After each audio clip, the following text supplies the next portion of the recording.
When James entered the elegant lobby of the Westview Hotel, he couldn't help but admire the gleaming marble floors and the sparkling chandeliers hanging overhead. After a 6-hour flight and a taxi ride through heavy traffic, all he wanted was to check in, get to his room, and rest before tomorrow's meetings. The flight delay had already put him in a tired mood, but the thought of finally lying down kept him going. "Good evening, sir. Welcome to Westview Hotel." The receptionist greeted him with a professional smile. "How may I help you?" "I have a reservation for tonight." "The name is James Wilson," he said, sliding his ID and credit card across the counter. The receptionist typed quickly on her keyboard, nodded and said, "Yes, Mr. Wilson. We have your reservation for 5 nights in a premium suite. You're all set." She handed him a key card. "You'll be in suite 1042 on the 10th floor. The elevators are just around the corner." James thanked her and headed toward the elevators, rolling his suitcase behind him. What he didn't mention, and what nobody at the hotel knew, was that he wasn't just any guest. 2 weeks ago, he had been promoted to Regional Director of Operations for Luxury Stay Hotels, the parent company that owned this very hotel along with dozens of others across 3 states. His visit wasn't just a regular stay. The company had been receiving concerning reports about inconsistent service quality at several locations, and James had decided to personally check each property without announcing himself. This secret shopper approach would give him an honest look at how the hotels treated their everyday guests. As he rode up in the elevator, James pulled out his phone to check his emails. There were already 20 new ones since he'd landed, but they would have to wait until morning. The elevator doors opened with a soft ding, and he made his way down the hallway to his suite. The room was exactly what you'd expect from a high-end hotel, spacious, with a king-sized bed, a sitting area with a couch and coffee table, and floor-to-ceiling windows offering a spectacular view of the city lights. James set his laptop bag on the desk and his suitcase near the closet, then loosened his tie and sat on the edge of the bed. He was exhausted but also hungry. He hadn't eaten anything since the small bag of pretzels on the plane. James spotted the room service menu on the nightstand and flipped through it. A club sandwich and some fries sounded perfect. He picked up the phone and dialed the room service number. After 3 rings, a man answered. "Room service, this is Robert speaking." "Hi, I'd like to order dinner to room 1042, please," James said. There was a slight pause on the other end of the line. "What did you say your room number was again?" Robert asked, his tone noticeably cooler. "Suite 1042, James repeated. Another pause. "And your name, sir?" "James Wilson." James heard a soft sigh before Robert spoke again. "I'm sorry, Mr. Wilson, but room service is no longer available this evening." James glanced at the digital clock on the nightstand. It was only 9:30 p.m., and the menu clearly stated that room service ran until midnight. "I'm looking at the menu right now," James said. "It says room service is available until midnight." "Yes, well," Robert replied, his voice taking on an impatient edge. "The kitchen is short-staffed tonight, and we've had to end service early." "I apologize for the inconvenience." Something about the man's tone didn't sit right with James. He'd stayed at hundreds of hotels throughout his career, and he knew when someone was making up excuses. "Is there someone else I could speak to about this?" James asked. "Sir, if you're unhappy with our service hours, perhaps you might want to try somewhere else next time," Robert said sharply. "The kitchen is closed. Good night." And with that, he hung up. James stared at the phone in disbelief. In all his years in the hospitality industry, he'd never experienced such rudeness from hotel staff, especially not at a luxury establishment that prided itself on exceptional service. He wondered if there was truly a staffing issue, or if something else was going on. He was about to call the front desk when his phone rang. He answered it, and a woman's voice came through. "Mr. Wilson? This is Lisa from Guest Services. I'm calling to apologize for the confusion with your dinner order. We'd be happy to prepare your meal right away if you're still interested." Now James was really confused. "I thought the kitchen was closed for the night." "No, sir," Lisa said, sounding embarrassed. "The kitchen is fully staffed and running until midnight as usual. I'm not sure why you were told otherwise. What would you like to order?" James placed his order, the club sandwich, fries, and a soda, then asked, "Lisa, can I ask what happened?"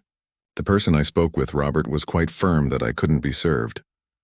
There was an awkward silence before Lisa responded. "Mr. Wilson, I'm really sorry about this. After you called, I overheard Robert telling the kitchen staff not to prepare anything for room 1042. When I asked why, She paused. He made some comments about certain guests being too demanding and not worth the trouble. A chill ran down James's spine. Has this happened before? He asked quietly. Another pause. I probably shouldn't say this, but yes, Robert has a habit of, being selective about which guests get full service, especially after he hears their voices on the phone or sees them in person. Some of us have noticed a pattern, but nobody wants to risk their job by reporting the manager. James took a deep breath. As a black man who had worked his way up in an industry not known for its diversity and leadership, he was unfortunately familiar with this kind of treatment. But he never expected it at one of his own company's properties. Thank you for your honesty, Lisa, James said, and for making this right. I appreciate it more than you know. After hanging up, James sat in silence for a moment. He had come to inspect service quality, but he'd uncovered something far more troubling. This wasn't just about one rude employee or a bad day. This was systematic discrimination happening right under the company's nose. He looked out at the city lights, his hunger temporarily forgotten. In 10 minutes, he'd gone from being an ordinary tired traveler to uncovering serious misconduct that affected countless guests. And as the new regional director, he was in a position to do something about it. James opened his laptop and pulled up the hotel's staff directory. He needed to know more about this Robert person, and he needed to speak with the general manager first thing in the morning. But more importantly, he needed to think about how to address the larger issue. How many other guests had faced similar treatment? How many had simply accepted it, believing they had no recourse? As his room service order arrived, delivered by a friendly and apologetic Lisa, James thanked her again. Tomorrow would be a different kind of day than he had planned. Instead of a routine quality check, he would be confronting a serious problem, one that required immediate action. Little did Robert know that the guest he had so casually dismissed would be the one to decide his professional fate. Just 10 minutes after that dismissive phone call, James woke up the next morning feeling more determined than tired. After a quick shower and getting dressed in his best suit, he reviewed his notes from the night before. The incident with room service had kept him up later than he'd planned, his mind racing with questions about how widespread this problem might be. He checked his watch, 7:15 a.m. The hotel's general manager would likely be in the office by now. James decided to skip breakfast in the hotel restaurant, not wanting to risk running into Robert before he had a chance to speak with management. As he rode the elevator down to the lobby, he rehearsed what he would say. This wasn't just about him being denied service. It was about a pattern of behavior that Lisa had hinted at. If Robert was regularly discriminating against guests based on race, the problem went far beyond poor customer service. The lobby was busier now than when he'd arrived last night. Business travelers hurried through with coffee cups in hand, while a tour group gathered near the entrance, listening to their guide's instructions for the day. James approached the front desk, where a young man greeted him with a smile. Good morning. How can I help you today? I'd like to speak with the general manager, please, James said. It's regarding an incident that occurred last night. The desk clerk's smile faltered slightly. Of course, sir. May I tell Mr. Thompson what this is concerning? Just let him know it's about a serious service issue with room service, James replied. My name is James Wilson. The clerk picked up the phone and had a brief conversation, then looked back up at James. Mr. Thompson can see you now. His office is just down that hallway, last door on the right. James thanked him and walked in the direction indicated. The hallway was lined with framed photographs showing the hotel throughout its history. In any other circumstance, he would have paused to look at them, appreciating the property's heritage. But today, his mind was focused on the task at hand. He knocked on the door marked, General Manager. Come in, called a voice from inside. James entered to find a man in his 50s sitting behind a large desk. He stood up as James entered, extending his hand. Mr. Wilson, I'm David Thompson. I understand there was an issue with your stay last night. Yes, there was, James said, shaking his hand. But before we get into that, I should introduce myself properly. He reached into his jacket pocket and pulled out his business card, sliding it across the desk. I'm the new regional director for luxury stay hotels. Thompson's eyes widened as he looked at the card. I had no idea. We weren't informed of a visit. That was intentional, James explained. I wanted to experience our properties as a regular guest would. Thompson suddenly looked nervous. Please have a seat. Can I offer you coffee? No, thank you, James said, sitting down.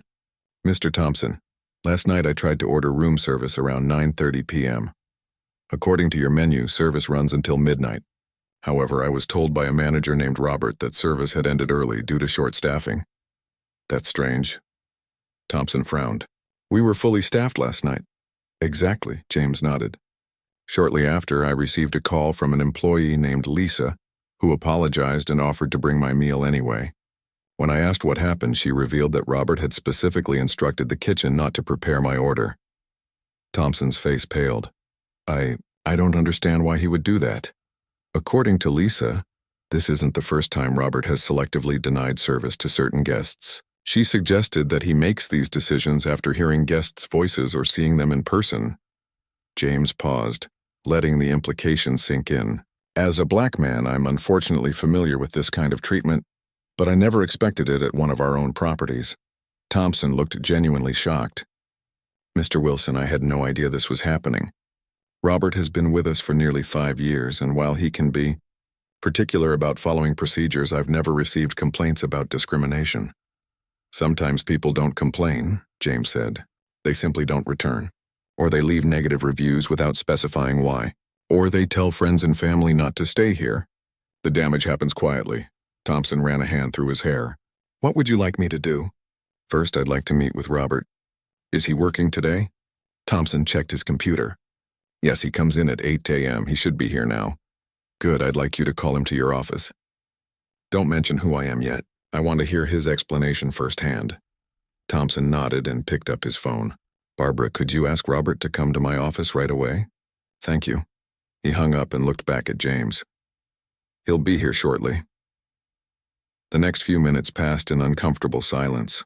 Thompson seemed to be processing the situation, occasionally glancing at James with a mixture of concern and embarrassment. Finally, there was a knock at the door. Come in, Thompson called. The door opened, and a well-dressed man in his 40s entered. He had a confident stride that faltered slightly when he noticed James sitting there. You wanted to see me, David? He asked, eyes darting between Thompson and James. Yes, Robert. Please close the door and have a seat, Thompson said. This is Mr. Wilson, who checked into suite 1042 yesterday. Robert's face remained neutral, but James noticed his posture stiffen. Oh, is there a problem? Mr. Wilson tried to order room service last night at 9:30, Thompson explained. He was told by you that service had ended early due to short staffing. Was the kitchen short-staffed last night? Robert shifted in his seat. We had some issues. I made a judgment call to reduce service. That's interesting, James said, speaking up for the first time. Because shortly after you refused my order, another staff member called to apologize and offered to bring my meal anyway. She mentioned that the kitchen was fully staffed. Robert's face hardened. With all due respect, sir, sometimes the frontline staff don't understand the operational challenges we face. I made a decision based on kitchen capacity. And did this decision apply to all guests or just to me? James asked directly. All guests, of course, Robert replied quickly. So if I check the room service records from last night, I won't find any orders fulfilled after 9:30? James pressed.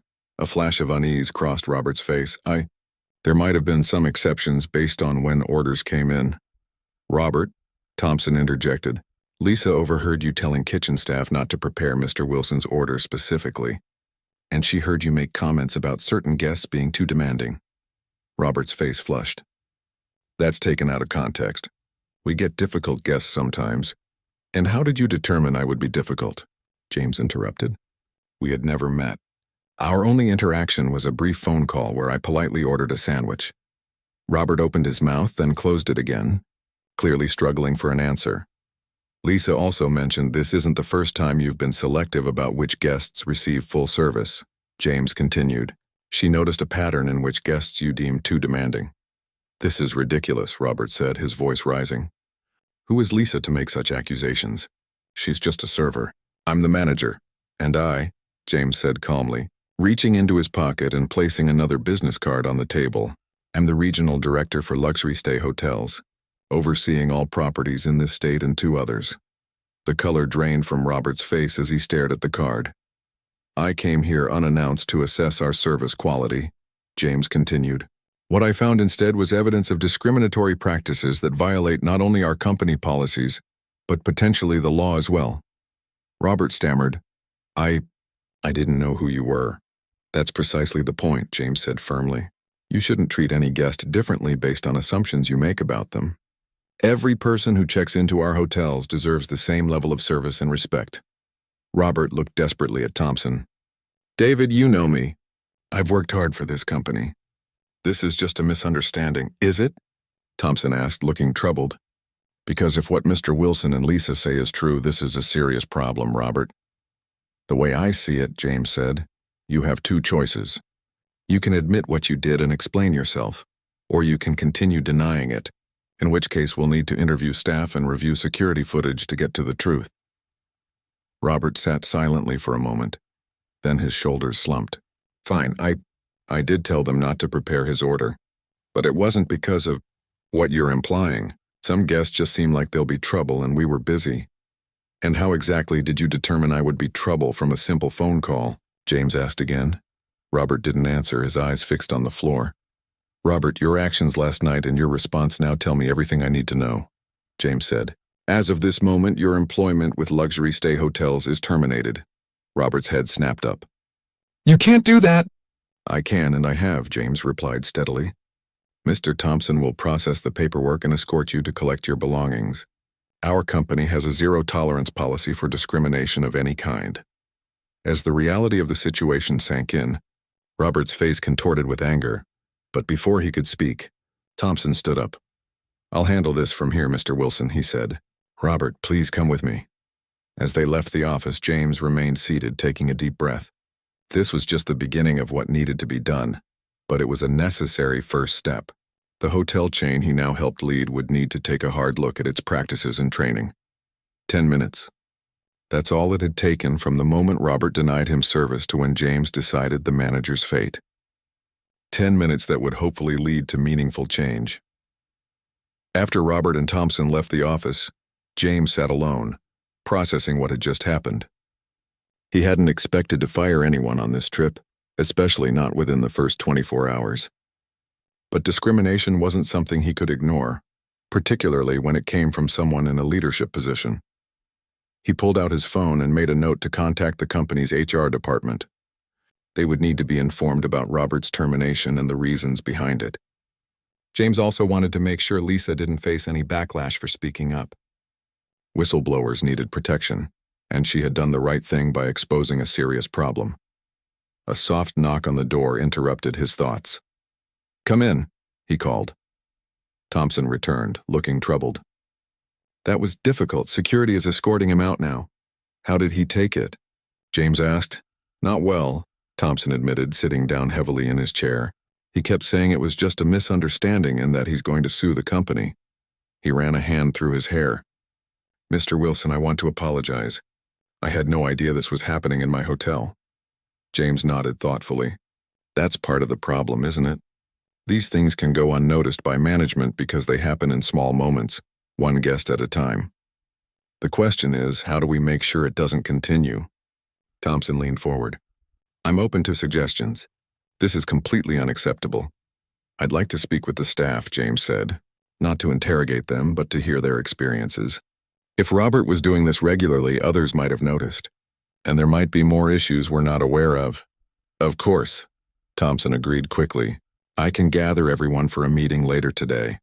Most of the housekeeping staff comes in around 9 p.m. and the evening shift arrives at 3 p.m. Let's do 2 meetings then, James suggested. One at 10 p.m. for the morning staff and another at 4 p.m. for the evening staff. That way we can reach everyone. I'll arrange it, Thompson promised. In the meantime, is there anything else you need? James thought for a moment. Yes. I'd like to see any guest complaints we've received over the past year, especially ones related to service issues or unexplained problems.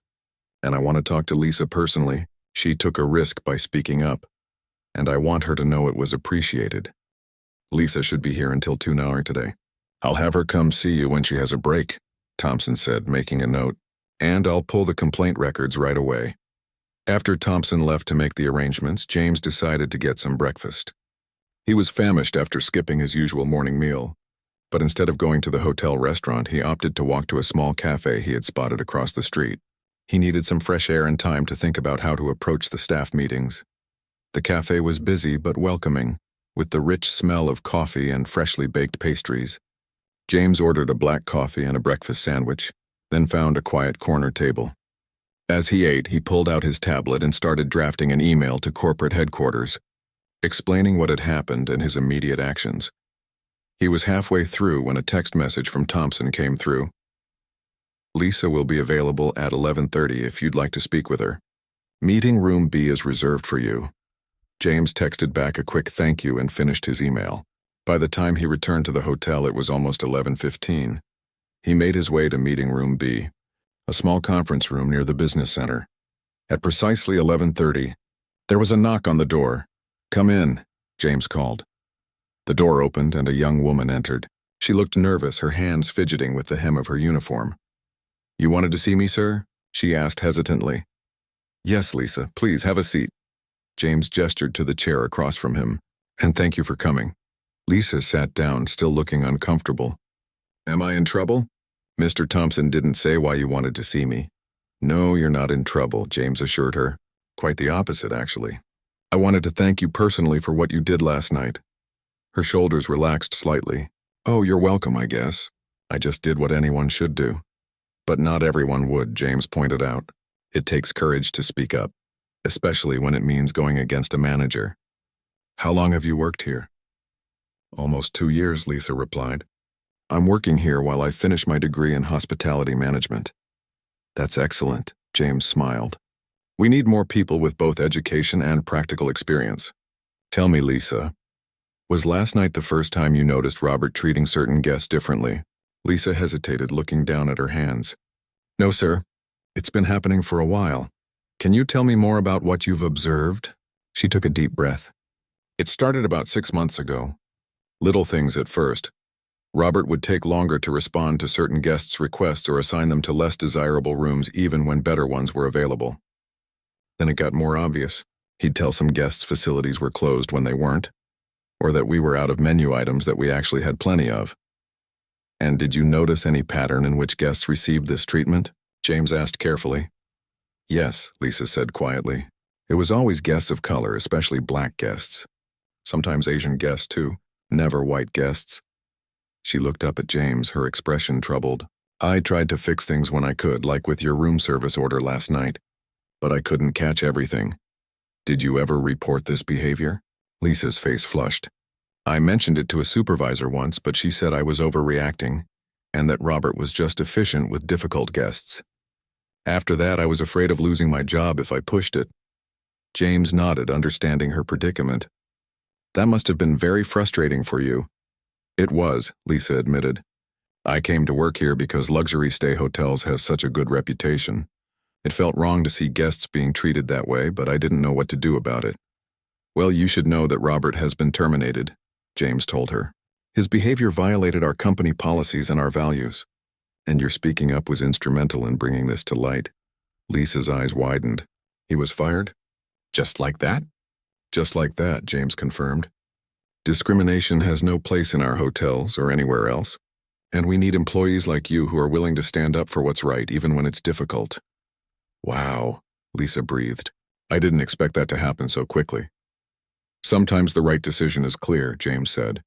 "But now we need to address any lingering issues and make sure nothing like this happens again. I'm holding staff meetings today to discuss this. Before you go, is there anything else you think I should know?" Lisa thought for a moment. "There are a few other employees who noticed the same things I did. They might be more willing to speak up now that Robert is gone, and—" She hesitated. "Go on," James encouraged. "There's a notebook in Robert's desk. I saw him writing in it sometimes after turning guests away. He called it his problem guest log or something like that. It might have more evidence." James made a note. "Thank you, Lisa. That could be very helpful. One more question. Do you think other managers or staff were aware of or participating in this behavior?" Lisa shook her head. "I don't think so. Most of the staff here are good people who want to help everyone. And Mr. Thompson is usually fair. I think Robert was careful to hide what he was doing from higher management. I appreciate your honesty," James said sincerely, "and I want you to know that your job is secure. In fact, if you're interested, I'd like to talk to you later about opportunities for advancement. We need people with integrity in leadership positions." Lisa's face brightened. "Really? I would definitely be interested." "Good.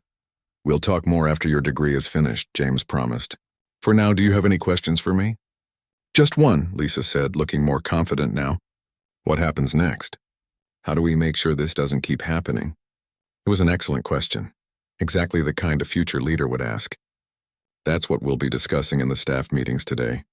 But I can tell you that it will involve better training, clearer reporting procedures for concerns, and regular audits to catch any patterns of discrimination. Change won't happen overnight, but it will happen.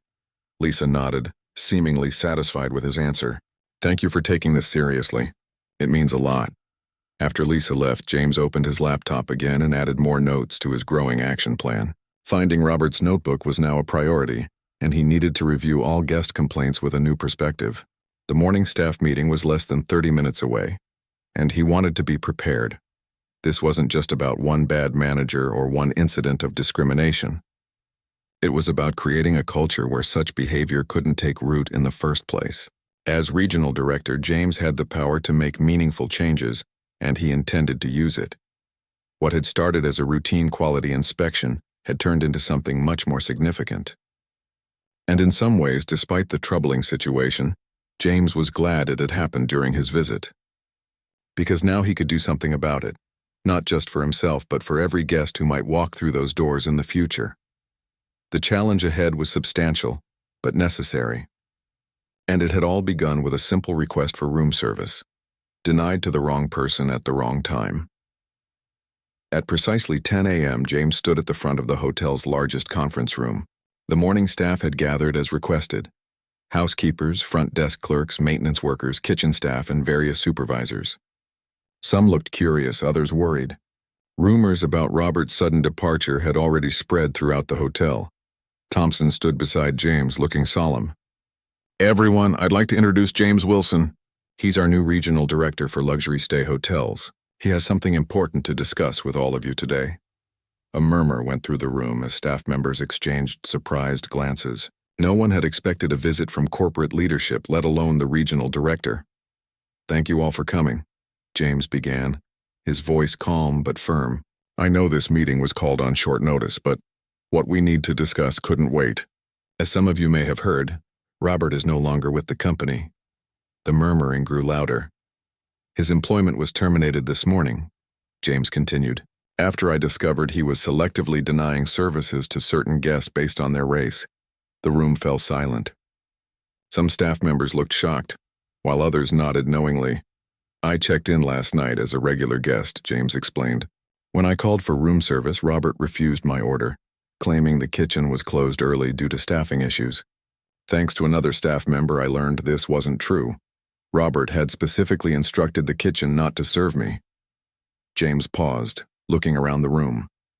"This kind of discrimination is completely unacceptable. It violates our company values, our policies, and potentially the law.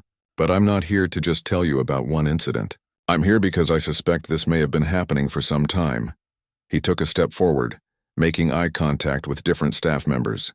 "I need your help. If you've witnessed similar behavior, from Robert or anyone else, or if you've noticed patterns of certain guests being treated differently, I need to know. This isn't about getting people in trouble. It's about making sure our hotel is a place where everyone is treated with respect and dignity." The room remained quiet for a moment. Then a hand went up near the back. "It belonged to an older woman in a housekeeping uniform, yes?" James nodded to her. "I clean rooms on the 10th and 11th floors," she said, her voice steady despite her evident nervousness. "Many times I noticed that black guests or Asian guests got rooms with old furniture or problems like poor water pressure. When I mentioned it to Robert, he said it was just a coincidence or that those guests had booked discount rates. But I've been here 15 years and I know which rooms are the best and which need updating. It wasn't a coincidence." Another hand went up, this time from a young man in kitchen whites. "I worked the evening shift in the kitchen. At least twice a week, Robert would tell us to say we were out of certain menu items when specific guests called. But we were never actually out of those items." More hands went up, more stories emerged. A bellhop who was told not to offer luggage assistance to certain guests. a maintenance worker instructed to delay repairs in specific rooms, a receptionist who noticed Robert would assign rooms far from elevators to guests of color, claiming they were the only ones available when better options clearly were. As James listened, he took careful notes, occasionally asking clarifying questions. The pattern was clear and deeply troubling.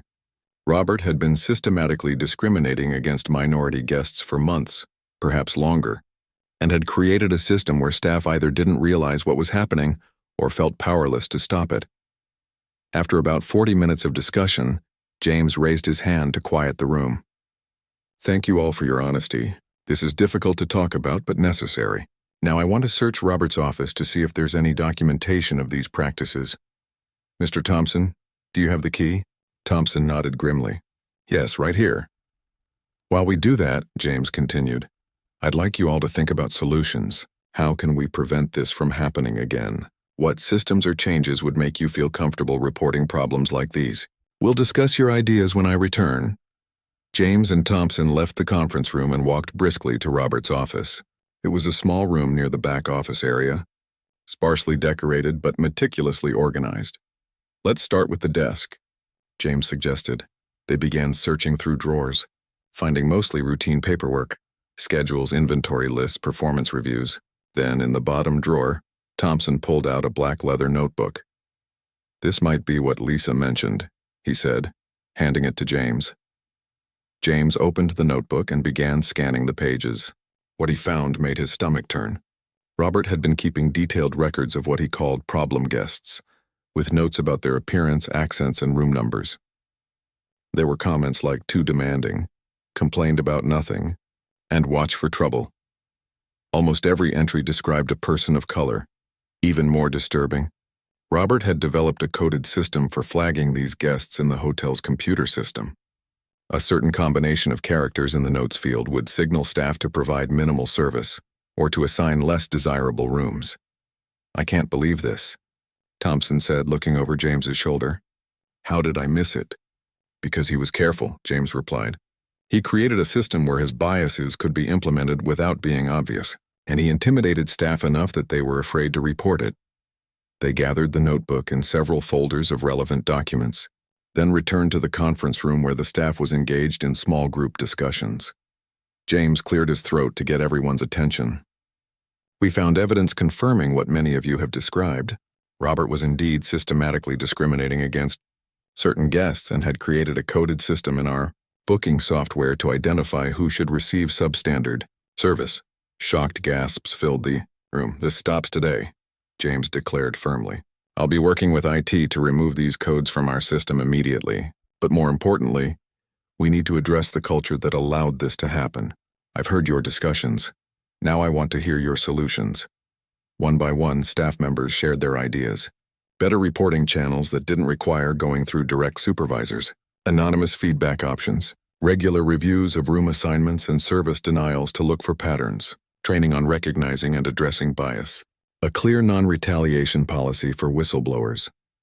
James noted each suggestion, adding his own thoughts. "These are all excellent ideas. Here's what we're going to do immediately.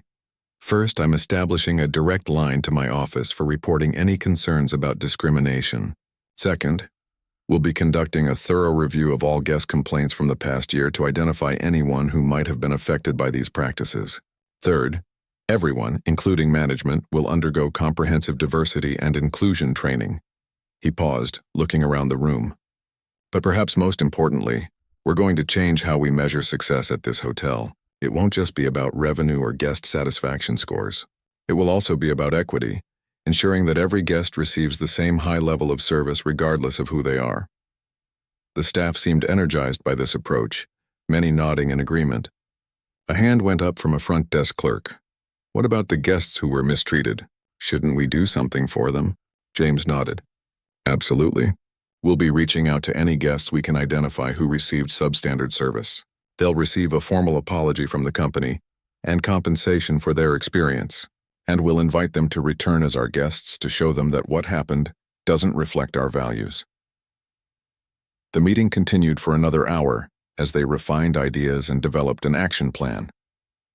By the end, there was a sense of cautious optimism in the room. What had begun as a difficult conversation about discrimination had transformed into a collaborative effort to create meaningful change. As the staff filed out to return to their duties, Lisa approached James. "Thank you," she said simply, "for listening, for believing us, for doing something." "Thank you for speaking up," James replied. "Change doesn't happen when people stay silent. It happens when brave individuals like you refuse to accept the status quo." Later that afternoon, James held a similar meeting with the evening staff, hearing more stories and gathering more ideas. By evening, he had compiled a comprehensive report for corporate headquarters and initiated the first steps of their action plan. That night, as James sat in his hotel room, the same room from which he'd made that fateful call to room service just 24 hours earlier, he reflected on how quickly things had changed. What Robert hadn't realized was that by denying service to a black guest, he hadn't just made a terrible ethical choice. He had inadvertently sparked a transformation that would affect every hotel in the region. Sometimes, James thought, it took a single incident to expose a system that needed to change. And sometimes the people with the power to make that change happened to be in exactly the right place, at exactly the right time. Tomorrow would bring more challenges, implementing new policies, reviewing old complaints, preparing training materials. But for tonight, James allowed himself to feel a small sense of satisfaction. The work was just beginning, but it was good, necessary work. And it had all started with a simple sandwich that was never delivered. 3 weeks had passed since that night when James had been denied room service. He now sat in his regional office, reviewing the final report on the changes implemented at the Westview Hotel. What had begun as a disturbing discovery had sparked a wave of transformation not just at one location, but across all 23 hotels under his supervision. The morning sun streamed through the large windows, casting warm light across the stack of papers on his desk. James took a sip of coffee and continued reading through the document. The statistics were encouraging. Guest satisfaction scores at the Westview had actually increased by 12% in the short time since Robert's departure.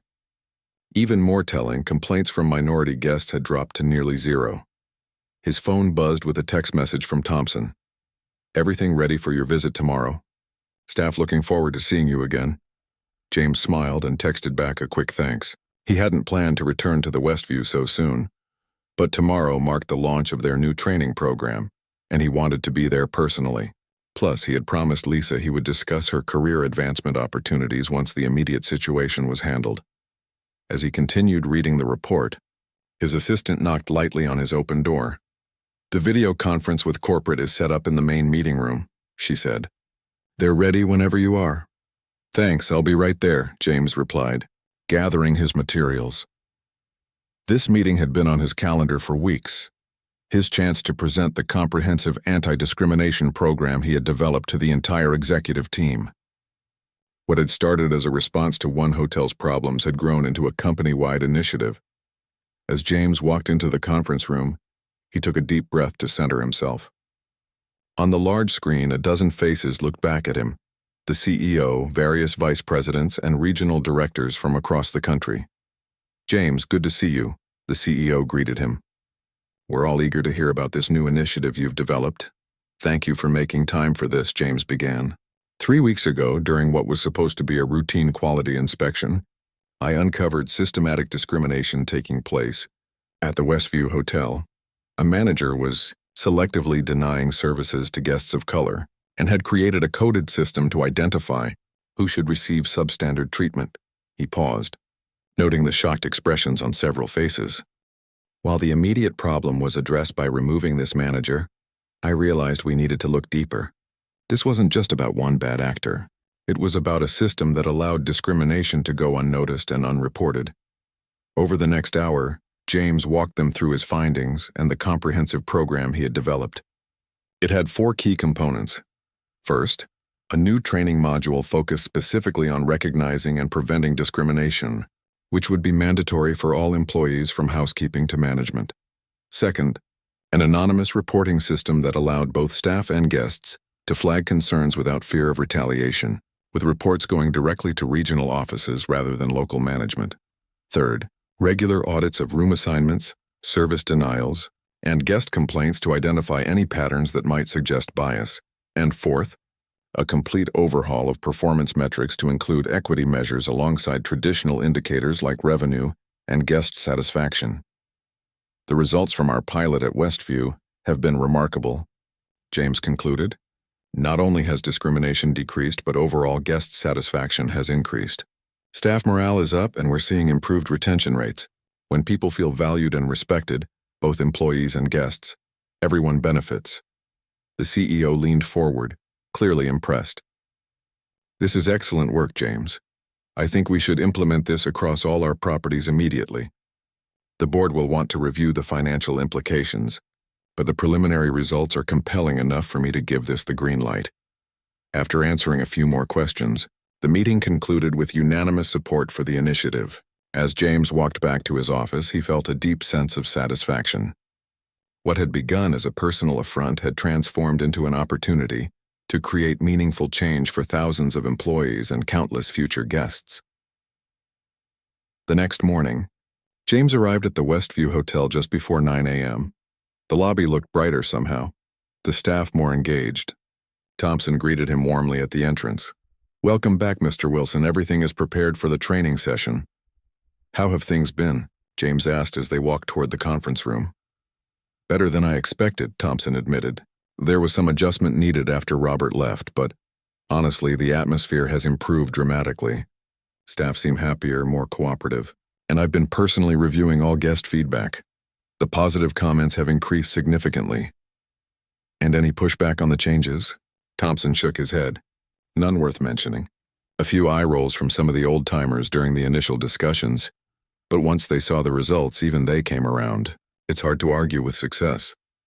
They reached the conference room where about 30 staff members were already gathered. James recognized many faces from his previous visit, including Lisa, who gave him a small wave from her seat near the front.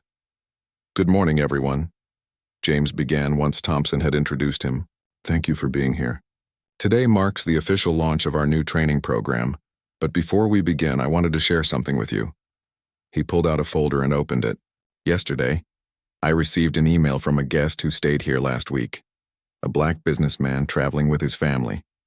He wrote that he's stayed in hundreds of hotels throughout his career, but rarely has he felt as welcomed and respected as he did here at the Westview.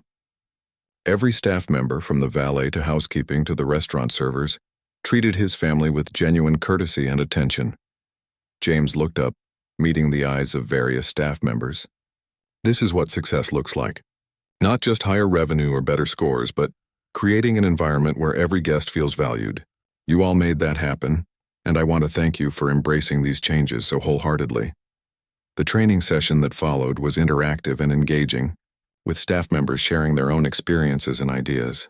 James mostly observed, stepping in occasionally to clarify points or answer questions. It was clear that the staff had taken ownership of the new approach, which was exactly what he had hoped would happen. During a break, Lisa approached him. "I've been thinking about what you said about advancement opportunities," she said. "I'm finishing my degree next month, and I was wondering if that offer to talk is still open." "Absolutely," James smiled. "In fact, I have a proposal for you. We're creating a new position, Equity and Guest Experience Coordinator, at each of our hotels. The role would involve monitoring our new systems, analyzing feedback, and helping train staff. Given your background in hospitality management and your demonstrated integrity, I think you'd be perfect for the position here at the Westview." Lisa's eyes widened. "Are you serious? That sounds amazing." "Thompson agrees," James nodded. "He specifically recommended you when I mentioned the position. It would mean a significant increase in responsibility and compensation, of course." "I would absolutely be interested," Lisa said, her voice filled with excitement. "Thank you for this opportunity." After the training session concluded, James took some time to walk through the hotel, observing operations and chatting with staff members. In the restaurant, he stopped at a table where a family was enjoying lunch, a black couple with 2 young children. The father looked up and recognized him. "You're James Wilson, aren't you? The regional director?" James was surprised. "Yes, I am. Have we met before?" The man stood and extended his hand. "I'm William Taylor. I wrote you that email yesterday about our stay." "Oh, it's wonderful to meet you in person," James said, shaking his hand warmly. I actually shared your email with the staff this morning during our training session. I'm glad, William said. After what happened to me at a different hotel chain last year, I've become very conscious of how establishments treat people who look like me. The difference here was noticeable from the moment we arrived. May I ask what brings you back so soon? James inquired. We enjoyed our stay so much that when my wife needed to return to the city for business, we decided to make it a family trip and stay here again, William explained. That's something we've rarely done before, return to the same hotel so quickly. This, James thought, was the true measure of their success, not just avoiding complaints, but creating such a positive experience that guests eagerly returned. Later that evening, as James prepared to head back to his own office, Thompson walked him to his car. You know, Thompson said thoughtfully, when all this first happened, I was mortified. I thought it would be a stain on my record, maybe even end my career. Now I see it differently. It was a wake-up call we needed. James nodded. Sometimes the most important changes come from confronting uncomfortable truths. What matters isn't that there was a problem, but how we responded to it. As he drove away from the Westview, James reflected on how much had changed in just 3 weeks. A single incident of discrimination, painfully common in the lives of people of color, had led to systemic transformation because, for once, the person on the receiving end had the power to do something about it. The irony wasn't lost on him. If Robert had simply taken his room service order that night, none of this would have happened. The discrimination would have continued hidden beneath the surface, affecting countless guests who had no recourse. Instead, Robert's action had triggered a chain of events that would improve the experience of thousands of people for years to come.